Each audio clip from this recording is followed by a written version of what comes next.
बहुचर्चित मालेगांव विस्फोरण मामलें 17 वर्ष पर बड़ राय समस्त 7 अभियुक्तों को दोषमुक्त कले स्वतंत्र एनआईए कोर्ट। अभियुक्तों मध्य थे पूर्वतन बीजेपी सांसद प्रज्ञा सिंह ठाकुर और पूर्वतन लेफ्टिनेंट कर्नेल प्रसाद पुरोहित।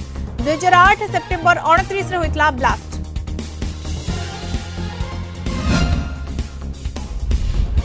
दादाबटी नदेबारु निस्तुक माड़ 4 रु अधिक कर्मचारी को मारी लहू लुहाण कले 7 रु 8 दुर्वृत्त। सीसीटीवी रे कैद आक्रमणर वीडियो।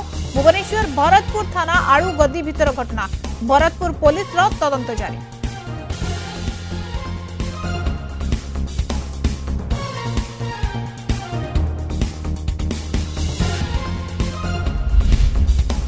भरा नही जीवन बाजी चाउल गंडे समा कोई नदी पार होउछंती लोके। गाँ को रास्ता नथिबारु नाना समस्यार सम्मुखीन होउछंती केउंझर तालपदा पंचायत बड़ खमण गाँ लोके।